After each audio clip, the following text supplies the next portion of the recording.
Good evening बच्चों। आज आप लोगों के लिए बोर्ड परीक्षा के लिए एक बहुत ही इंपॉर्टेंट क्वेश्चन लेकर के आया हूँ और बहुत ही सिंपल भी है। अक्सर बच्चे नहीं इसको कर पाते हैं, इतना सिंपल क्वेश्चन और अच्छे मार्क्स मिलेंगे। तो यहाँ जैसा कि आपके सामने दिख रहा है, पहचान रहे होंगे दो दर्पण। ये कौन सा दर्पण है, पहचानिए इसको। तो ये अवतल दर्पण है।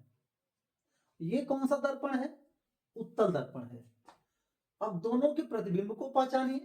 प्रतिबिंब दोनों में कैसे बने हैं, तो यहाँ का प्रतिबिंब देखिए, यहाँ डॉटेड लाइन का इस्तेमाल हुआ है, तो ये आभासी प्रतिबिंब है।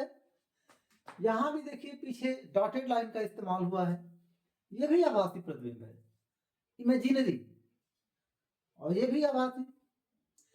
तो ये पूछ लिया जाता है बोर्ड एग्जाम में, कई साल पूछा है कि दोनों से मतलब अवतल दर्पण और उत्तल दर्पण से बने आभासी प्रतिबिंब में क्या अंतर है, कैसे पहचानेंगे कि कौन किस दर्पण का इमेज है, प्रतिबिंब है। या दूसरी तरह से ये पूछ लिया जाता है कि प्रतिबिंब देख करके कैसे पहचानेंगे कि कौन उत्तल दर्पण है और कौन अवतल दर्पण है।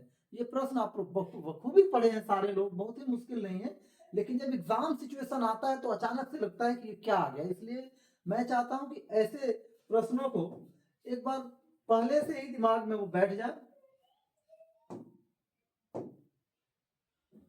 तो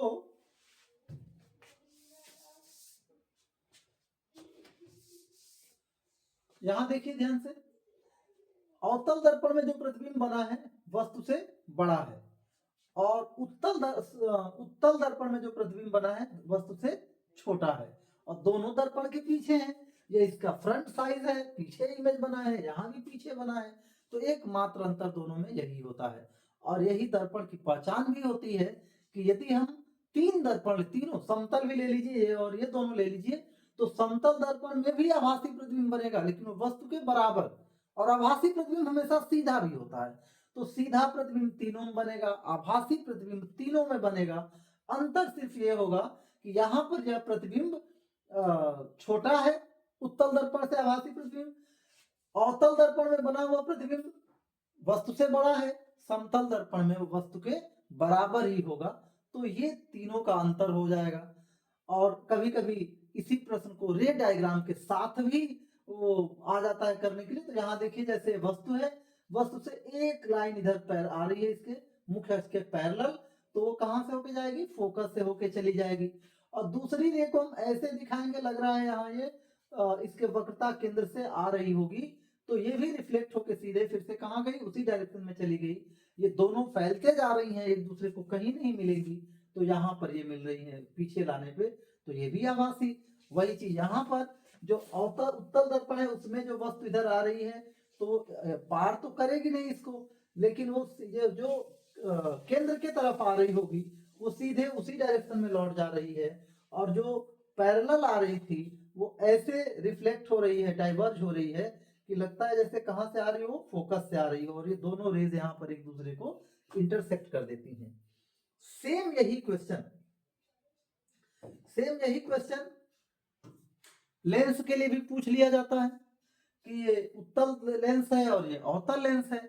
अवतल लेंस में आप जानते हैं हमेशा एक क्वेश्चन ये भी होता है कि वो कौन सा लेंस है जिसमें प्रतिबिंब हमेशा आभासी ही बनता है और वो छोटा भी बनता है। तो अवतल लेंस हो गया। और उत्तल लेंस में क्या होता है, दोनों प्रकार के प्रतिबिंब बनते हैं। एक स्थिति होती है जब वो फोकस और ऑप्टिकल सेंटर, प्रकाशित केंद्र के बीच जब वस्तु को रखते हैं तो उसका प्रतिबिंब बनता है वस्तु के पीछे, लेकिन वस्तु से बड़ा। तो जैसा उसमें अवतल दर्पण में था उस तरह का चीज यहाँ पर उत्तल लेंस में मिलता है, और जैसा वहां पे उत्तल दर्पण में था वो चीज यहाँ पर लेंस में मिलता है। मतलब उत्तल लेंस से बना हुआ आभासी प्रतिबिंब वस्तु से बड़ा, और अवतल लेंस में बना हुआ आभासी प्रतिबिंब वस्तु से छोटा। तो ये प्रश्न की तरफ बस ध्यान दिलाना मेरा काम था। इस वीडियो में सिर्फ इतना ही। धन्यवाद।